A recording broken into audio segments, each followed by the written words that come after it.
I'd been living in my apartment for 6 months when I noticed it.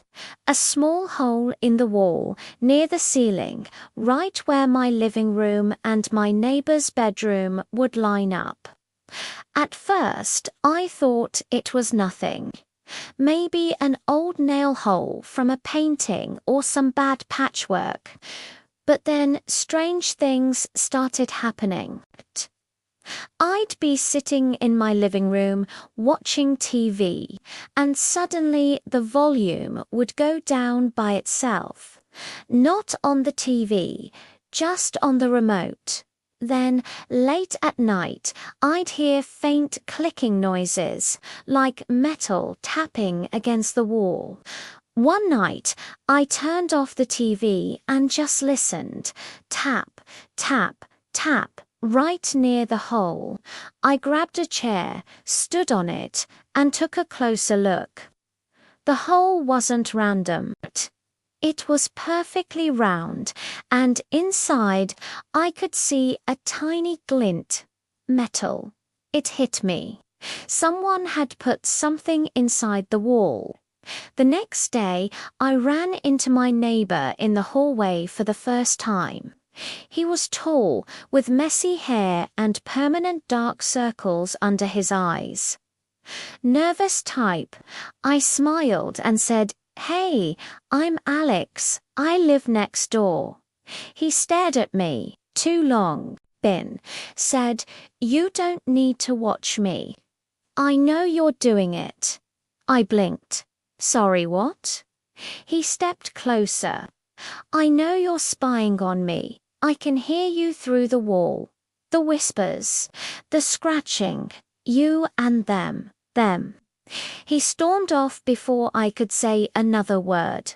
I should have just ignored him, but instead, I went back into my apartment and stared at the hole again. Whispers, scratching. Suddenly, I wasn't sure which one of us was being watched. That evening, I turned off all the lights. I left only a small lamp on and sat on the couch pretending to scroll on my phone. But really, I was watching the wall. After about 20 minutes, I heard it again. Tap, tap. I slowly stood on the chair and leaned closer to the hole. I could hear something, a faint humming, a mechanical noise. I grabbed a small flashlight and shined it directly inside. For a second, nothing. Then I saw it. A tiny black circle right behind the hole. A camera.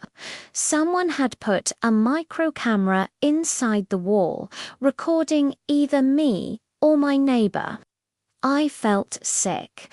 Whoever installed it had to have access to both apartments, which meant the landlord or maintenance, or someone pretending to be. I had no proof yet. But I had an idea. The next morning, I went to the building manager's office. "Hey," I said, trying to sound casual, "I think there might be some kind of wiring issue in my wall. Could I get someone to check it out?" The manager, a guy named Steve, looked bored. "Submit a ticket online," he said without looking up. "Sure," I replied. Also, my neighbor thought someone was listening through the wall. It might be a lawsuit kind of thing if it's not fixed. That got his attention. He finally looked up at me. "A lawsuit, yeah," I said. "You know how people are about privacy," he swallowed. "I'll send maintenance this afternoon." Gotcha. A few hours later, I heard keys at my door. I peeked through the peephole. It was Steve, not maintenance. Just him. He let himself in with his master key, assuming I was at work. Luckily, I wasn't. I'd left my TV on low volume and quietly hidden in the bedroom, with my phone camera recording through a small crack in the door. I watched as he walked straight to the wall with the hole, no hesitation. He reached into his pocket, pulled out a small tool, and carefully pulled out the tiny camera. Then he looked directly at it and said under his breath, "Yeah, this one's burned. Tenant noticed. I'll install a new one on the other side later." My heart dropped.